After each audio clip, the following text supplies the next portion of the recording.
today mag-harvest tayo ng lettuce. Kasi ready to harvest na. So, medyo mainit pa. Kaso, kailangan ko i-harvest na kasi may magpapahati. Sana hindi papait. Ang araw na to is February 19, 2024. So, dapat, yung harvest ng lettuce is gagawin yan early morning, mga 5:30 to 6 or sa evening na, mga 6 to 7 p.m. Ang nangyari kasi may nagpapahatid. So, ang oras na to is nasa bandang 2 to 3 p.m. pa. So, natakot ako baka pait yung lettuce. Kasi yan yung tendency ng lettuce kapag naarawan na siya or naiinitan na, pwede siyang mag-cause ng pait or bitterness. Kaya makikita nyo sa video na tinitikman ko yung ibang dahon. Meron kasi akong freebie dito kasi may isang maliit na lettuce. So, binigay ko na lang for free. Kaya yun ang tinikman ko if pait ba or hindi. Kapag pait po yung lettuce na nabili nyo, ang gagawin nyo lang po is ibababad siya sa malamig na tubig na may yellow, na may ice. Or ipasok nyo po sa ref ng mga siguro 30 to 1 hour.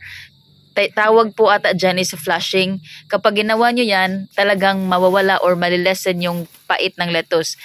Good thing naman itong lettuce na na-harvest ko, kahit medyo mainit na siya, nainitan na, is hindi naman siya mapait. Mayroon lang siyang a little bit aftertaste kasi nga naarawan na siya.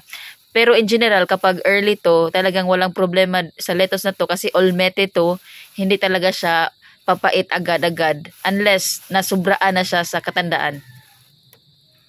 Makikita nyo later sa video kung ano yung hinanda ko kay Judah. Kasi lettuce ang meron kami, so lettuce din yung hinanda ko. Kasi hindi sila kumakain. Binilan ko na lang ng atay si Judah at siya sa atay ng baboy. So yung hinanda ko kay Judah is lettuce roll. Yung pinakain ko sa mga friends ko na pumunta dito. Kunti lang naman. So isa lang handa, isa lang. Yung lang lettuce roll. Makikita nyo yon na kung paano ko siya ginagawa. Hindi ako pro ha. So makikita nyo later. Napakaganda po ng negosyo itong lettuce, especially if meron kang mga suki ng mga restaurant talaga, especially dyan sa syudad. Ang sa akin kasi, maliit na setup lang ako, tsaka yung mga bumibili lang is yung mga friends ko. Kaya yung mga produce ko is hindi marami. Yung mga itatanim ko din, hindi din karamihan kasi ayaw ko din na masira yung mga lettuce dahil hindi nabibenta. So, iniisip ko kung siguro, ini-estimate ko muna kung siguro ilan lang yung bibili.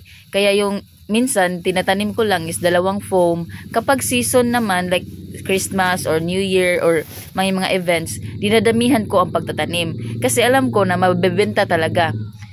So right now, unti-unti lang tong sa akin. Kaya hindi masyadong malaki yung income. Pero at least nakakatulong din siya sa minsan sa pagkain ng mga babies. Hindi sa akin. So kapag gusto mong mag-lettuce farming gamit yung hydroponics, mas maganda talaga siya compared sa magle-lettuce ka na itatanim mo sa lupa.